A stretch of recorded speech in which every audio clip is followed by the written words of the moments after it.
ان سے کہہ دو کہ خدا کی ہدایت یعنی دین اسلام ہی ہدایت ہے۔ القرآن والحکیم۔ شروع اللہ کے نام سے جو بڑا مہربان نہایت رحم والا ہے۔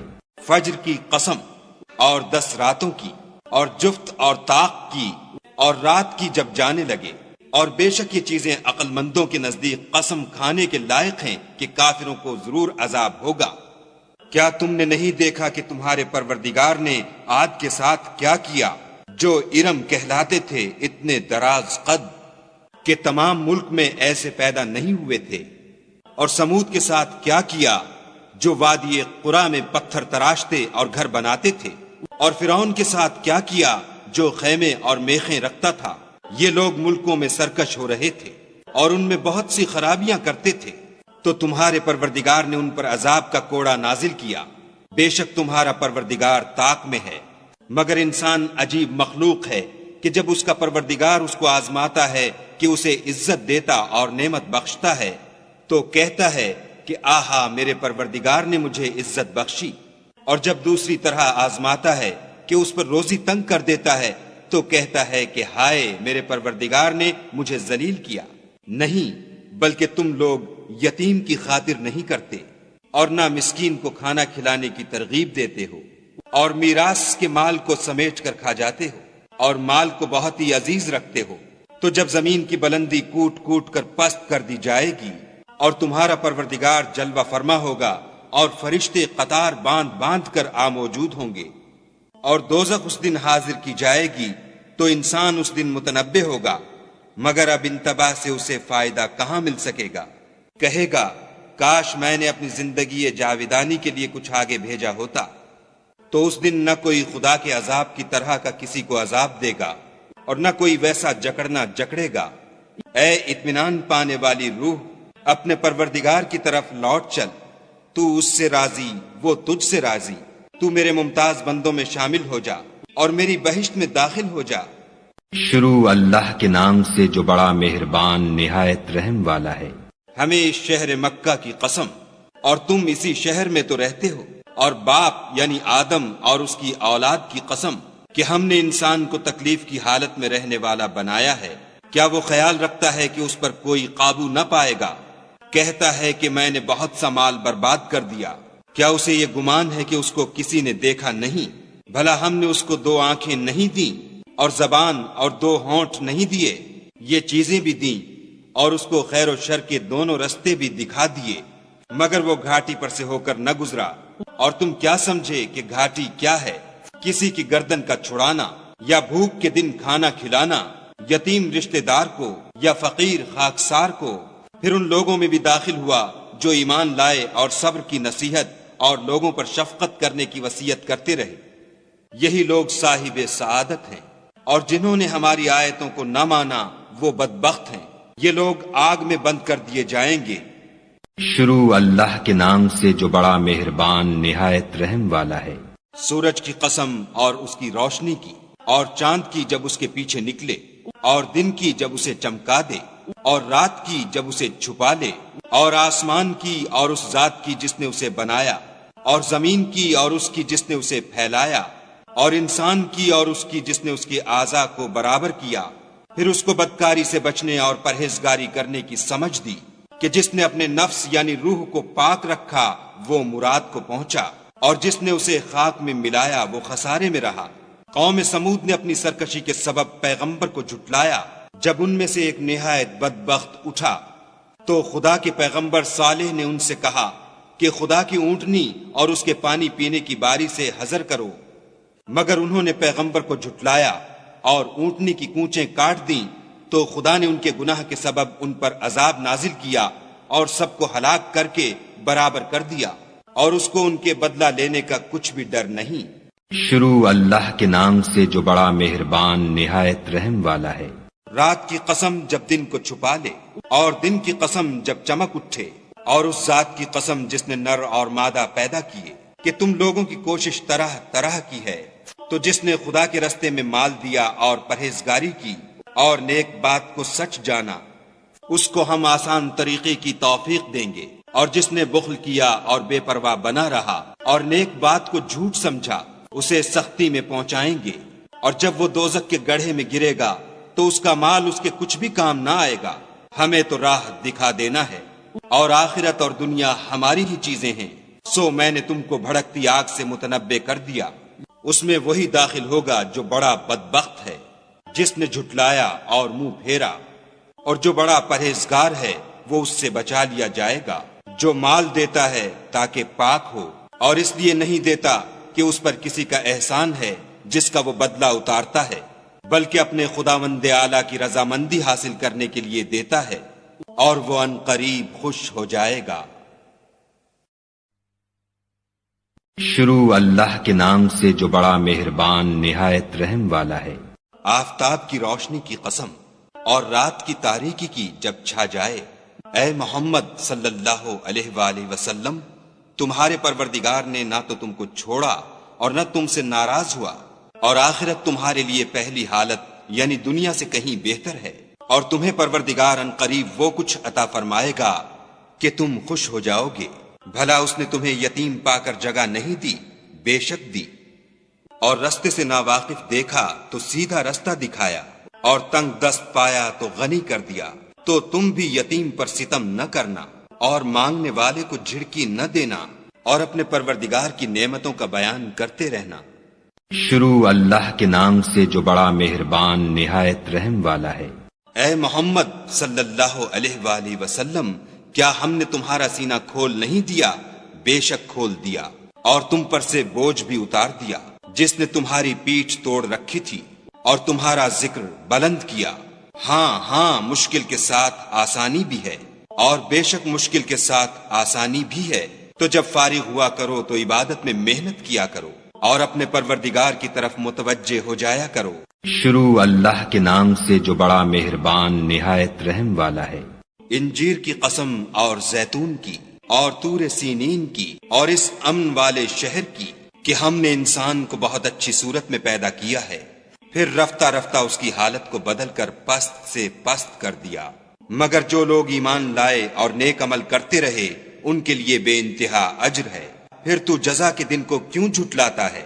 کیا خدا سب سے بڑا حاکم نہیں ہے؟ شروع اللہ کے نام سے جو بڑا مہربان نہایت رحم والا ہے۔ اے محمد صلی اللہ علیہ وآلہ وسلم، اپنے پروردگار کا نام لے کر پڑھو جس نے عالم کو پیدا کیا، جس نے انسان کو خون کی پھٹکی سے بنایا۔ پڑھو، اور تمہارا پروردگار بڑا کریم ہے، جس نے قلم کے ذریعے سے علم سکھایا، اور انسان کو وہ باتیں سکھائیں جس کا اس کو علم نہ تھا، مگر انسان سرکش ہو جاتا ہے جبکہ اپنے تئیں غنی دیکھتا ہے۔ کچھ شک نہیں کہ اس کو تمہارے پروردگار ہی کی طرف لوٹ کر جانا ہے۔ بھلا تم نے اس شخص کو دیکھا جو منع کرتا ہے، یعنی ایک بندے کو جب وہ نماز پڑھنے لگتا ہے؟ بھلا دیکھو تو اگر یہ راہ راست پر ہو یا پرہیزگاری کا حکم کرے تو منع کرنا کیسا؟ اور دیکھ تو اگر اس نے دین حق کو جھٹلایا اور اس سے منہ موڑا تو کیا ہوا؟ کیا اس کو معلوم نہیں کہ خدا دیکھ رہا ہے؟ دیکھو، اگر وہ باز نہ آئے گا تو ہم اس کی پیشانی کے بال پکڑ کر گھسیٹیں گے، یعنی اس جھوٹے خطا کار کی پیشانی کے بال۔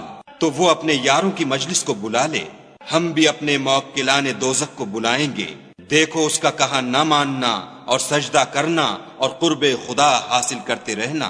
شروع اللہ کے نام سے جو بڑا مہربان نہایت رحم والا ہے۔ ہم نے اس قرآن کو شب قدر میں نازل کرنا شروع کیا، اور تمہیں کیا معلوم کہ شب قدر کیا ہے؟ شب قدر 1000 مہینے سے بہتر ہے۔ اس میں روح الامین اور فرشتے ہر کام کے انتظام کے لیے اپنے پروردگار کے حکم سے اترتے ہیں۔ یہ رات طلوع صبح تک امان اور سلامتی ہے۔ بسم اللہ الرحمن الرحیم والفجر وليال عشر والشفع والوتر والليل إذا يسر هل في ذلك قسم لذي حجر ألم تر كيف فعل ربك بعاد إرم ذات العماد التي لم يخلق مثلها في البلاد وثمود الذين جابوا الصخر بالواد وفرعون ذي الأوتاد الذين طغوا في البلاد فأكثروا فيها الفساد فصب عليهم ربك سوط عذاب إن ربك لبالمرصاد فأما الإنسان إذا ما ابتلاه ربه فأكرمه ونعمه فيقول ربي أكرمن وأما إذا ما ابتلاه فقدر عليه رزقه فيقول ربي أهانن كلا بل لا تكرمون اليتيم ولا تحاضون على طعام المسكين وتأكلون التراث أكلا لما وتحبون المال حبا جما كلا إذا دكت الأرض دكا دكا وجاء ربك والملك صفا صفا وجيء يومئذ بجهنم يومئذ يتذكر الإنسان وأنى له الذكرى يقول يا ليتني قدمت لحياتي فيومئذ لا يعذب عذابه أحد ولا يوثق وثاقه أحد يا أيتها النفس المطمئنة ارجعي إلى ربك راضية مرضية فادخلي في عبادي وادخلي جنتي بسم الله الرحمن الرحيم لا أقسم بهذا البلد وأنت حل بهذا البلد ووالد وما ولد لقد خلقنا الإنسان في كبد أيحسب أن لن يقدر عليه أحد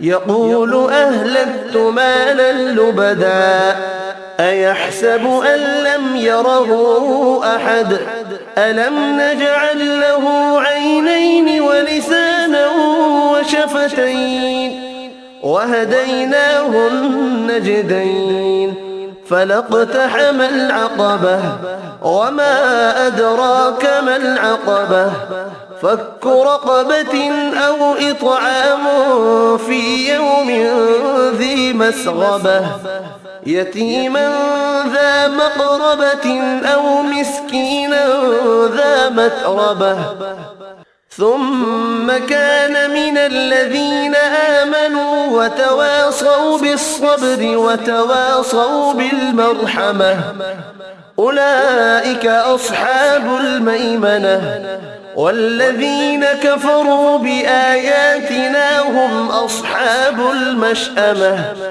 عليهم نار مؤصدة بسم الله الرحمن الرحيم والشمس وضحاها والقمر إذا تلاها والنهار إذا جلاها والليل إذا يغشاها والسماء وما بناها والأرض وما طحاها ونفس وما سواها فألهمها فجورها وتقواها قد أفلح من زكاها وقد خاب من دساها كذبت ثمود بطغواها إذ انبعث أشقاها فقال لهم رسول الله ناقة الله وسقياها فكذبوه فعقروها فدمدم عليهم ربهم بذنبهم فسواها ولا يخاف عقباها بسم الله الرحمن الرحيم والليل إذا يغشى والنهار إذا تجلى وما خلق الذكر والأنثى إن سعيكم لشتى فأما من أعطى واتقى وصدق بالحسنى فسنيسره لليسرى وأما من بخل واستغنى وكذب بالحسنى فسنيسره للعسرى وما يغني عنه ماله إذا تردى إن علينا للهدى وإن لنا للآخرة والأولى فأنذرتكم نارا تلظى لا يصلاها إلا الأشقى الذي كذب وتولى وسيجنبها الأتقى الذي يؤتي ماله يتزكى وما لأحد عنده من نعمة تجزى إلا ابتغاء وجه ربه الأعلى ولسوف يرضى بسم الله الرحمن الرحيم والضحى والليل إذا سجى ما ودعك ربك وما قلى وللآخرة خير لك من الأولى ولسوف يعطيك ربك فترضى ألم يجدك يتيما فآوى ووجدك ضالا فهدى ووجدك عائلا فأغنى فأما اليتيم فلا تقهر وأما السائل فلا تنهر وأما بنعمة ربك فحدث بسم الله الرحمن الرحيم ألم نشرح لك صدرك ووضعنا عنك وزرك الذي أنقض ظهرك ورفعنا لك ذكرك فإن مع العسر يسرا إن مع العسر يسرا فإذا فرغت فانصب وإلى ربك فارغب بسم الله الرحمن الرحيم والتين والزيتون وطور سينين وهذا البلد الأمين لقد خلقنا الإنسان في أحسن تقويم ثم رددناه أسفل سافلين إلا الذين آمنوا وعملوا الصالحات فلهم أجر غير ممنون فما يكذبك بعد بالدين أليس الله بأحكم الحاكمين بسم الله الرحمن الرحيم اقرأ باسم ربك الذي خلق خلق الإنسان من علق اقرأ وربك الأكرم الذي علم بالقلم علم الإنسان ما لم يعلم كلا إن الإنسان ليطغى أن رآه استغنى إن إلى ربك الرجعى أرأيت الذي ينهى عبدا إذا صلى أرأيت إن كان على الهدى أو أمر بالتقوى أرأيت إن كذب وتولى ألم يعلم بأن الله يرى كلا لئن لم ينته لنسفعا بالناصية ناصية كاذبة خاطئة فليدع ناديه سندع الزبانية كلا لا تطعه واسجد واقترب. आयत सजदा सुनने वालों पर सजदा लाजिम है। بسم الله الرحمن الرحيم. إنا أنزلناه في ليلة القدر وما أدراك ما ليلة القدر. ليلة القدر خير من 1000 شهر. تنزل الملائكة والروح فيها بإذن ربهم من كل أمر. سلام هي حتى مطلع الفجر. صدق الله العظيم. وما خلقت الجن والإنس إلا ليعبدون. और मैंने जिन्नों और इंसानों को इसलिए पैदा किया है कि मेरी इबादत करें।